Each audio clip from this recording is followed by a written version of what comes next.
and Ms. Joyce Masuya, Assistant Secretary General for Humanitarian Affairs and Deputy Emergency Relief Coordinator. It is so decided. In accordance with Rule 39 of the Council's Provisional Rules of Procedure, I also invite His Excellency Mr. Stavros Lambrinidis, Head of the Delegation of the European Union to the United Nations, to participate in this meeting. It is so decided. The Security Council will now begin its consideration of item 2 of the agenda. I now give the floor to Mr. Miroslav Jenča.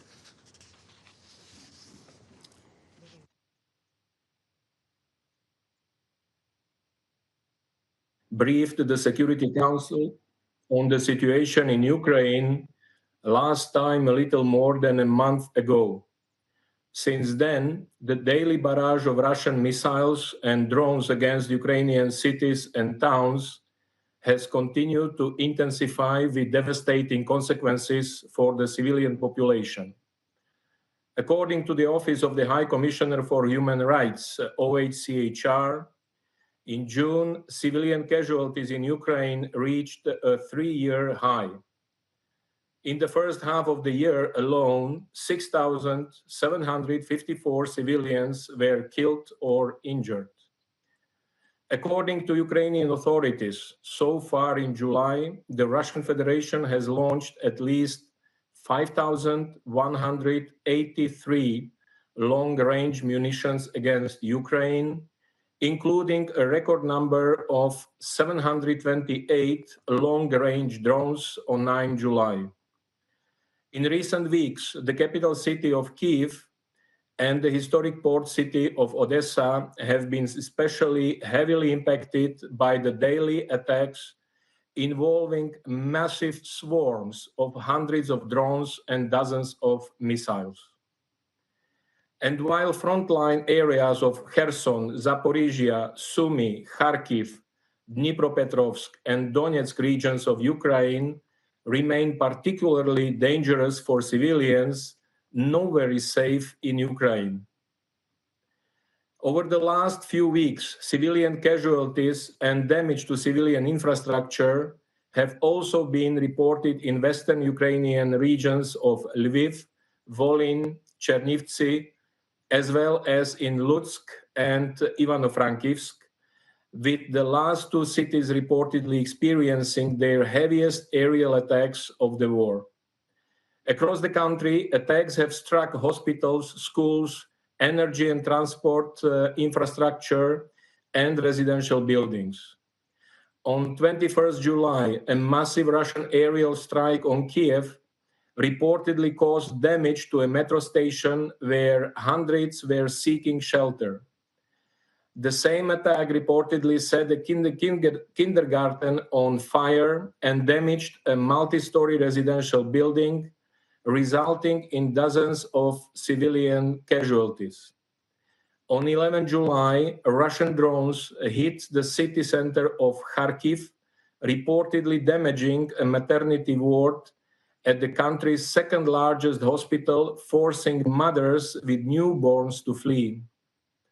On 24 June, a countrywide Russian drone and missile attack reportedly struck a passenger train and damaged more than 40 schools and kindergartens, a cathedral, 8 medical centers and hospitals, and several residential buildings.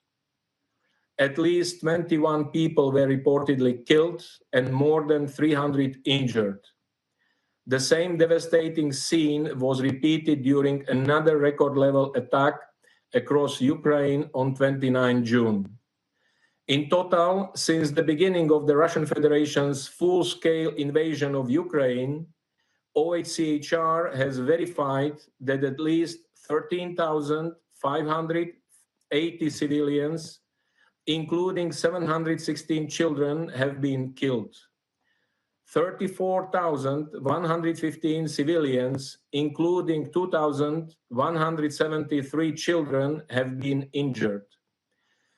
My colleague, Assistant Secretary General Joyce Msuya of the Office for the Coordination of Humanitarian Affairs will provide updates about the impacts of the escalating attacks on the humanitarian situation in Ukraine.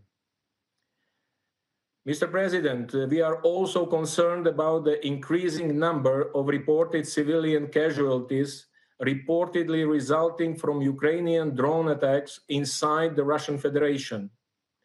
According to Russian officials, Ukrainian drone attacks in recent weeks have led to civilian casualties in the Belgorod, Kursk, Bryansk, Voronezh, Kaluga, Lipetsk, and Tula regions of the Russian Federation.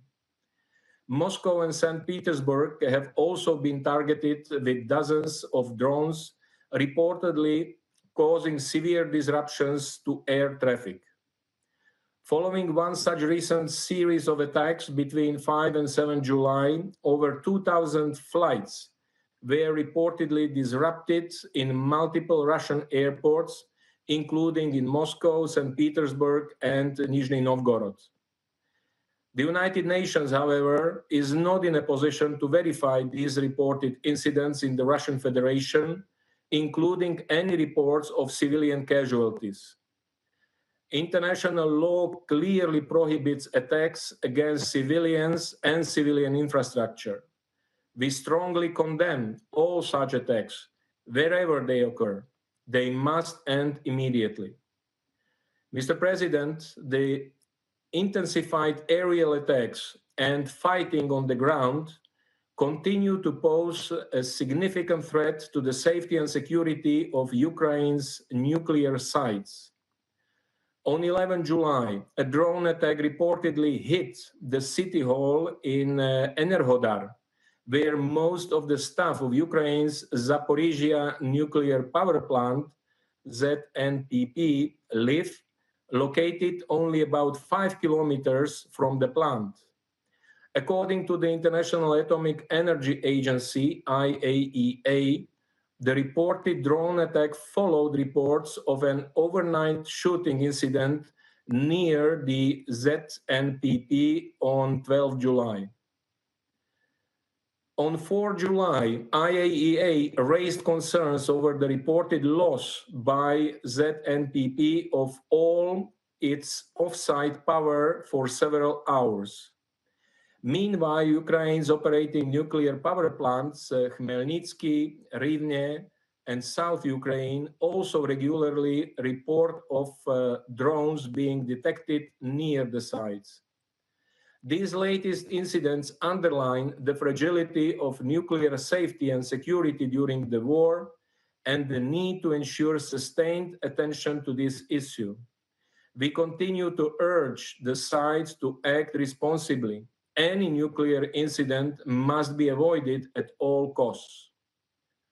Mr. President, already at the end of last year, the total cost of reconstruction and recovery in Ukraine was assessed at $524 billion over the next decade.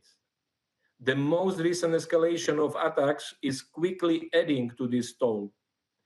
In this regard, this year's Ukraine Recovery Conference that took place in Rome earlier this month represented a significant milestone in the international community's commitment to supporting Ukraine's long-term reconstruction. The event culminated in over $11 billion in pledged funding.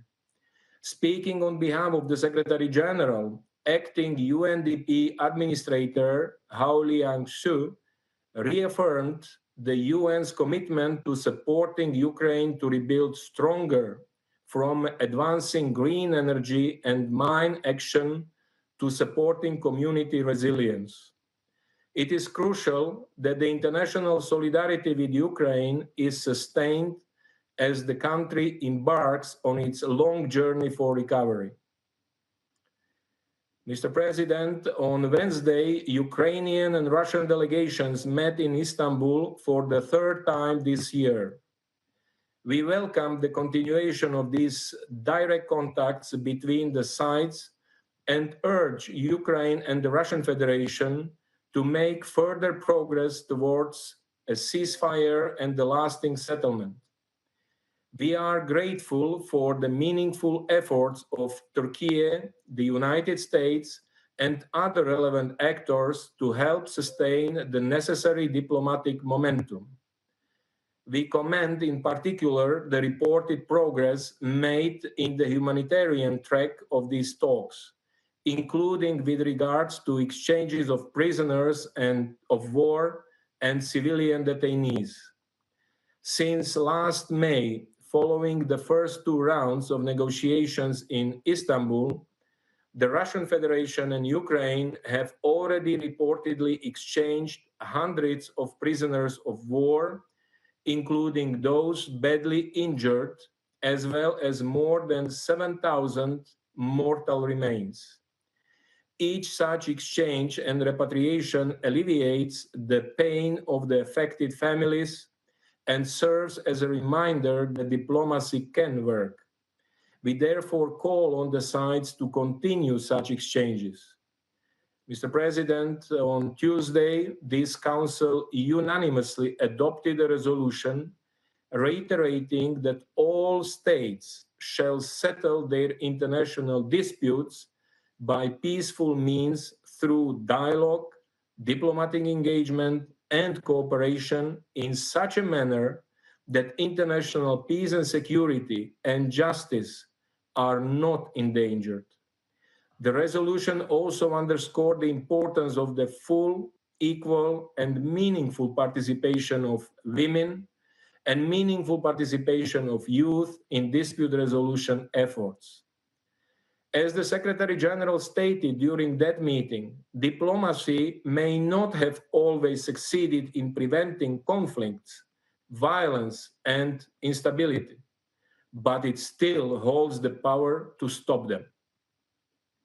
With this in mind, and recalling the Security Council Resolution 2774 of 2025, adopted in February, it is crucial that the momentum of the ongoing diplomatic contacts is not only sustained, but reinforced by genuine political will to make tangible progress towards ending the current dangerous cycle of escalation as soon as possible.